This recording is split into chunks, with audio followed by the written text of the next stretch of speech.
अस्सलाम वालेकुम, welcome to back my channel. कैसे हैं आप सब लोग? उम्मीद है कि ठीक ठाक होंगे। अल्हम्दुलिल्लाह अल्लाह का शुक्र है, करम है, मैं बिल्कुल ठीक ठाक हूँ। शुक्र अल्हम्दुलिल्लाह, शुक्र है उस मालिक ज़ात का जो हमें बेसहारा बनाए तो उसे नवाजता है। तो रात का टाइम है, तकरीबन 9 बजे का। मेरे बच्चे कह रहे थे कि मम्मा बहुत दिन हो गया आपने कढ़ी चावल नहीं बनाए। सबका अपना अपना अलग अंदाज़ होता है कढ़ी चावल बनाने का, लेकिन मैं अपने मेथड से बनाती हूँ। तो जाग लगा रही थी, तो सुबह जब आई हूँ तो बहुत अच्छा जमा हुआ था, बहुत ही ज़बरदस्त। तो सुबह का टाइम में नाश्ता किया, नाश्ते के बाद मैंने सोचा कि पहले मैं कढ़ी रख लूँ, इसके बाद साथ साथ मतलब बर्तन और सफाइयाँ वगैरह साथ साथ होती रहेंगी। हांडी बन जाए तो सारी टेंशन ख़त्म हो जाती है।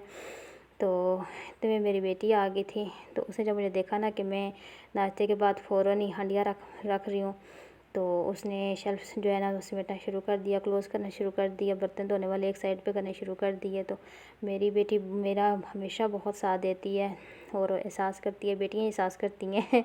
बेटी को तो परवाह भी नहीं होती।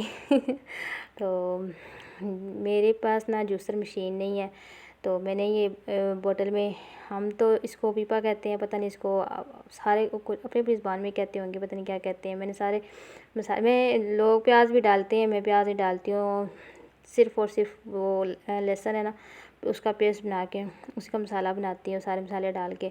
तो जहाँ तक बात आती है दही की, ये थोड़ा सा मैंने बचा लिया था, बाकी जो है वो मेरे पास जूसर नहीं है, तो बोतल में ऐसे डाल के पानी डाल के तो इसको अच्छे से हिलाने से लस्सी बन जाती है, तो गुठलियाँ नहीं रहती। सुबह का वक्त हमारे लिए बहुत ही इम्पोर्टेंट होता है। अगर हम सुबह जल्दी नमाज टाइम उठ जाएंगे तो हमारे सारे काम बहुत अच्छे और खुश उसलूबी से होंगे, अल्लाह पाक बरकत डालेंगे। अल्हम्दुलिल्लाह जब से मैंने इन चंद आदतों को अपनाया है, अपनी लाइफ का हिस्सा बनाया, मेरा हर काम टाइम से हो जाता है। सुबह नमाज के बाद कुरान पाक की तिलावत करने की कोशिश किया करें, अगर एक रुकू ही सही ज़रूर पढ़ा करें, और या दूध इब्राहिमी का विद शुरू कर दिया करें। दूध इब्राहिमी की बहुत सी ऐसी बरकतें फजीलतें हैं, यकीन माने कि आप हर टाइम चलते फिरते जब दरूद इब्राहिमी पढ़ेंगे ना, अल्लाह पाक आपके हर काम में आसानी पैदा करेंगे और अपने ख़जाने से आपकी गायब से मदद करेंगे। इंशाल्लाह अगर आप इन आदात को अपना लेंगे ना, तो बाकायदा नमाज की पाबंदी करेंगे, तिलावत कुरान पाक करेंगे, तो आपका दिन बहुत ही पुरसुकून बरकतों वाला होगा। सबसे बड़ी बात, आपका जहनी सुकून होगा, सारा दिन आप पुरसुकून रहेंगे। मैंने बहुत सी मदर्स ऐसी देखी हैं, वो सुबह लेट उठती हैं, बच्चे पहले उठ जाते हैं, शोर मचाते हैं नाश्ते के लिए। अक्सर मैंने देखा है कि बच्चे डर की वजह से भी बैठे रहते हैं चुप के, अगर मामा को उठाया या मामा को कहा कि नाश्ता बना दो तो डांट पड़ेगी। खुदारा जल्दी उठा करें सुबह। और कुछ माएँ मैंने ऐसी देखी हैं कि जो मोबाइल यूज़ करना शुरू कर देती हैं, व्हाट्सअप को हर किसी को गुड मॉर्निंग का मैसेज करना, सबको इंस्टाग्राम यूट्यूब सब चेक करती हैं, फिर आराम से नाश्ता बनाती हैं, और बच्चे बेचारे भूखे बैठे रहते हैं। ये मैं छुट्टियों की रूटीन बता रही हूँ। और अगर आप स्कूल टाइम की रूटीन पूछे ना, तो आपको, और अगर आपके नए के बच्चों ने स्कूल भी जाना होता है ना, तो मतलब अक्सर ऐसा देखा है कि मैंने कि सुबह ना आप जल्दी उठ जाएं, तो पहले मोबाइल पे, ये अक्सर माएँ होती हैं, मोबाइल पे 1 घंटा सर्फ कर देती हैं, फिर जल्दी जल्दी उठती हैं, एक पाँव किचन में, एक पाँव रूम में बच्चों को जगाने के लिए। और अक्सर जल्दी जल्दी में बच्चे रोना भी शुरू कर देते हैं, और लेट होने से बचने के लिए बच्चों को बोलो जल्दी जल्दी नाश्ता करो, जल्दी जल्दी नाश्ता करो, लेट हो जाओगे या गाड़ी निकल जाएगी। तो बच्चे यकीन माने सही से नाश्ता भी नहीं करते हैं, और सारा दिन स्कूल में एक तो भूख नाश्ता ना करने की वजह से, और दूसरा जो है वो डल से रहते हैं ना स्कूल में। तो अक्सर टीचर्स की भी ऐसी ना आती रहती हैं कंप्लेन के बच्चे आपके बहुत डल रहते हैं। तो ज़रूरी बात है, अगर आप नाश्ता नहीं करेंगे, सही से खाएं पिएंगे नहीं, तो उनको खुराक की कमी हो जाएगी।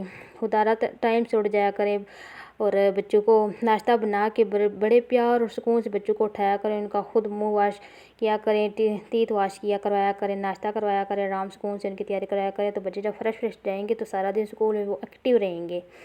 तो और अक्सर ये भी मैंने देखा है कि हमेशा औरतों को, अगर रात को उनका हस्बैंड के साथ शाम को रात को अगर लड़ाई हो जाती है, रात में शाम में, तो सुबह ना उन्हें उठते ही ना नाराज़गी हमेशा की तरह ज़ाहिर करनी होती है, और नाराज़गी हमेशा औरत को ही ख़त्म करनी होती है। और अगर आप दूसरे दिन उठते नाराज़गी का इज़हार करें, बच्चों पर चिल्लाएँगे, तो सुबह जो है ना सुबह की सारी रूटीन डिस्टर्ब हो जाती है। तो रात की सारी स्टोरी पहले अम्मी को कॉल करेंगे, सारी स्टोरी पहले अम्मी को सुनाएंगे सुबह सुबह उठ के, फिर बहनों को सुनाएंगे और हमदर्दी वसूलेंगे। मैं तो कसम से मैं इसको हमदर्दी वसूलना ही कहती हूँ। देखें वो क्या कर लेंगे आपके घर में आकर, वो भी ज़ाहिर बात है आपके शोहर को कोसेंगी कि ऐसा क्यों करता है, या ये वो इस तरह। पता है क्या होता है, इस तरह आपके बहन भाइयों के दिलों में आपके हस्बैंड की इज़्ज़त कम हो जाती है, आप ख़ुद कम कर देते हैं। तो अपनी फैमिली में अपने हस्बैंड की इज़्ज़त आपने ख़ुद बनानी है, ख़ुद बनाए रखनी है। सुबह उठते ही आप अच्छा अच्छा सोचा करें और रात वाली बात को रात गई बात गई किया करें। आपका रवैया सही होगा तो आपके हस्बैंड ख़ुद आकर आपको सॉरी बोलेंगे। और मैं अपना अगर पर्सनल एक्सपीरियंस बताऊँ ना आपको, तो मैं चुप हो जाती हूँ जब मेरे हस्बैंड गुस्से में होते हैं, और घंटे बाद ही इधर उधर के काम करके ना हस्बैंड से जाके पूछती हूँ, साहब जी चाय बनाऊँ। और अब किसी बहाने से तो ज़रा ना बात करनी ही है ना, तो मैं तो ऐसे ही करती हूँ, चाय का ही जो है ना बहाना लगाती हूँ कि चाय बनाऊँ। तो वो भी खुश कहते हैं हाँ जी बना लो चाय, तो हमारी नासी ख़त्म हो जाती है। और अगर मेरी बहुत ज़्यादा भी गलती होती है ना, तो कितनी बड़ी से बड़ी गलती हो ना, अगर मैं चुप हो जाती हूँ ना, तो जो उन्होंने गुस्सा किया था ना उसकी खुद आका वो सॉरी करते हैं। ऐसे हस्बैंड को ऐसे काबू किया करें। गुस्से से अगर आप उन पे गुस्सा करेंगी, अब आपका अपना ख़ुद का रिश्ता ख़राब हो जाएगा। तो मेरे हस्बैंड महीने बाद घर आते हैं, तो 3 दिन की छुट्टी के लिए आते हैं, तो इसमें भी मैं गुस्सा का इज़हार करना शुरू कर दूँ तो क्या फ़ायदा। वो लेट उठे हैं तो इसलिए फिर मैंने उनको ना ये लाइट सा नाश्ता बना के दिया है। तो नाश्ता वो पहले करते हैं, चाय बाद में पीते हैं। तो जब जब तक मैंने कहा सालन बनता है आप हल्का फुल्का नाश्ता करें। वो थोड़ा लेट उठते हैं, ज़री वाले काम करके आते हैं, तो फिर थोड़ा उनको भी रेस्ट चाहिए होता है। तो ये मैंने कबाब बनाए हुए थे, वो तले हैं। वैसे तो ये सीख होते हैं, लेकिन हमारे पास इतने वसाइल ही मैं इनको तल लेती हूँ। तो इनको देने के बाद फिर मैंने बहुत प्यारी सी चाय बनाई और बहुत प्यार से पेश की, तो वो खुश हो गए। ओके, अल्लाह हाफ़िज़। आपको मेरी वीडियो कैसे लगी इसका फ़ीडबैक ज़रूर दीजिएगा। अल्लाह हाफ़िज़।